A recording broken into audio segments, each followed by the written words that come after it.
What's up YouTube, Dreamkiller coming at you in another video, and this is going to be an interesting one because I'm going to be reviewing two movies in one day, although if you're going to be watching them, they're going to be days apart that you'll be watching them, but whatever. Regardless, today I'm going to review Resident Evil, the final chapter, the final, hopefully final, movie in the Resident Evil film franchise. But before I do that, let's get one thing out of the way. I am a huge Resident Evil fan. I've been a fan since Resident Evil 4. Played the original games before 4, and I've played the games up until now. And I'm currently playing through Resident Evil 7 and having a goddamn good time with it. So, as a Resident Evil fan, Resident Evil fans in general do not like this film franchise. They have pretty much shed on it since the beginning, and I'm one of those people that doesn't mind them. I take them for what they are. The thing I understand the most is, one of the things you gotta understand the most is, I do not blame Milla Jovovich, the lead actor. I don't blame Paul W.S. Anderson, the director of these movies, for how they've pretty much shat on the Resident Evil franchise in general. I don't blame them at all, because they have stated multiple times that they love the Resident Evil games, that they've tried the best with what they have to bring the games to life, and even though many of the movies have nothing to do with the games at all, apart from monsters, zombies, and character names that have been established throughout each and every film. I don't blame them whatsoever. I kind of blame Sony for how things have turned out for this film franchise, because at the end of the day, it's Sony that gets the final say of how these films are going to be. And what Sony wants is a popcorn movie that's going to make them instant cash. And it's pretty much Sony that pays the bills. Sony is the ones that give Paul W.S. Anderson and Milla Jovovich the check. So they pretty much have to do what they say. So I don't blame them. I blame Sony to a certain extent. So that being said, I take these films for what they are. They are popcorn films. They are mindless popcorn films, and should be taken so as just. People that take these films way too seriously than they should really need to tone it down. That being said, this being the final, hopefully final, it really depends on how you take with this ending. By the way, spoilers if you haven't seen this movie. You know, my usual shtick, just, stop the video, go see the movie, and come back to watch this. So, it really depends on how you interpret the ending. But overall, this final film was okay. And of course, it's a bad film. Let's just put that out right now. It's a bad film. But like I said, take it for what it is. It pretty much, it's an action. It tries to bring more horror than the rest of the movies have tried, but it's straight up action throughout.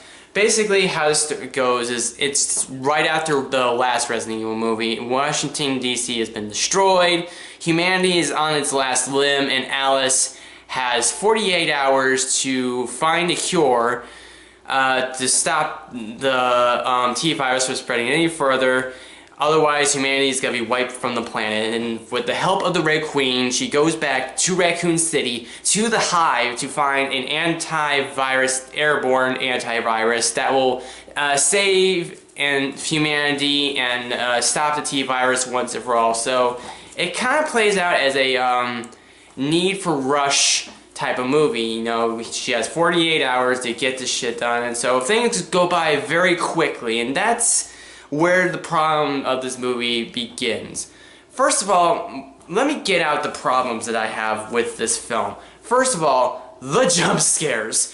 There are way too many jump scares than there were in previous films.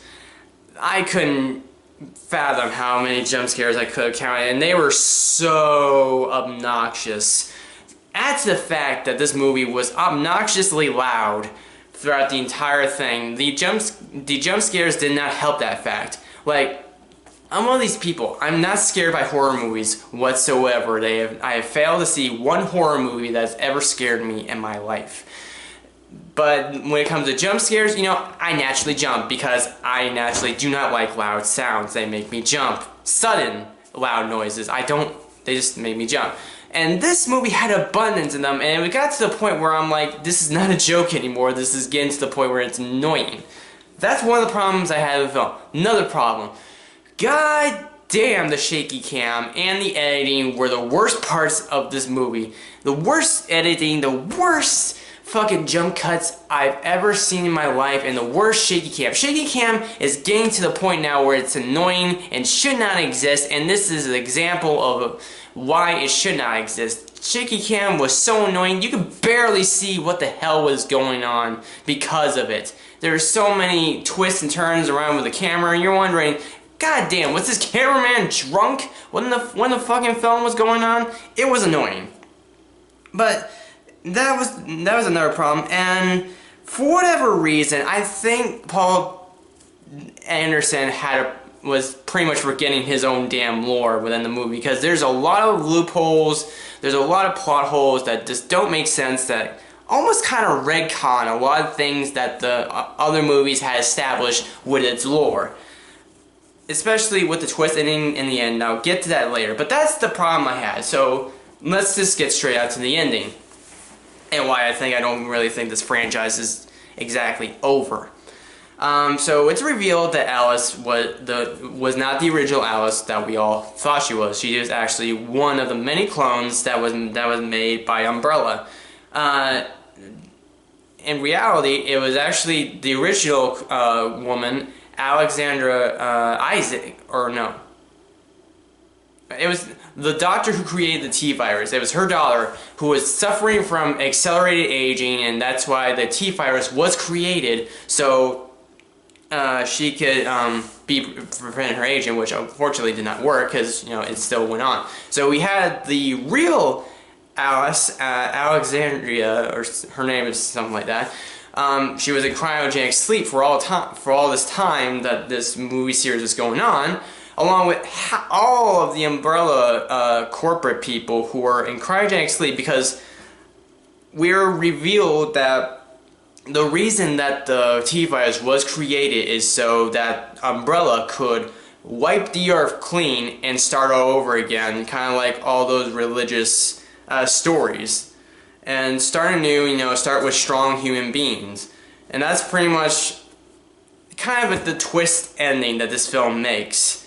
Which, you know, it's not all what the Umbrella in the video games is like. They're using the virus for money purposes and to, you know, spread terror and all that shit. No, we're using the T-virus to cleanse the earth.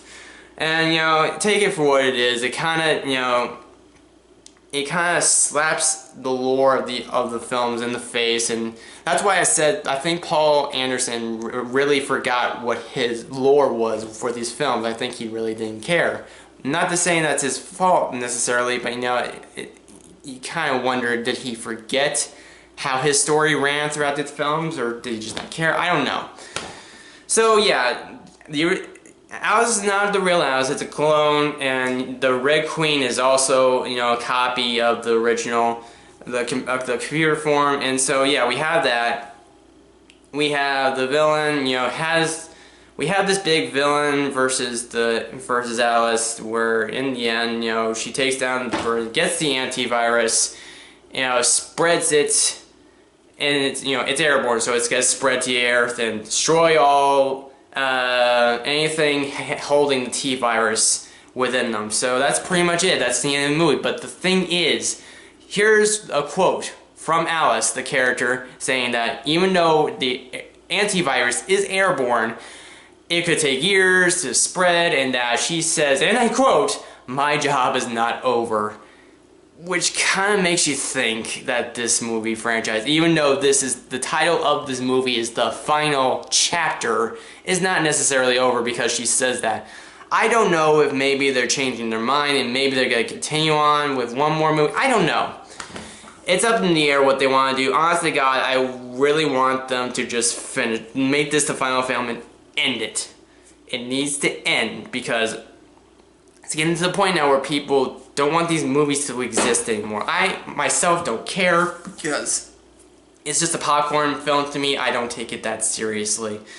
But that's, yeah, that twist ending, you know, it makes people's minds boggle. But at the end of the day, like I said, take this film for what it is. It's not meant to be taken seriously, even though people are going to take it seriously, because it's Resident Evil. It's a franchise people hold in their hearts, especially people who actually genuinely love this film franchise, even though it shits on the game, shits on everything film-wise, but there's people that do genuinely love this, so I don't know, it's just people, I know people have already made up their minds even before this film even came out, whether they want to go see it or not. I mean, hell, I just got done watching Angry Joe's review, and he just let out all his fucking frustration on the film. It was not pretty to watch, but you know, everyone's gonna make their own decision whether they want to see this or not, regardless of what I think. So pretty much all I can say is take this film for what it is. If you want to go see it, go see it. If you think it was a shit show, it's a shit show. I mean, if you liked it, great. It is what it is. I went to go see it because I wanted to review it, and also because, you know, I generally do like the film series, even though I know, you know, I prefer the games over the movies any day of the week. So that's it. That's my review. It is what it is.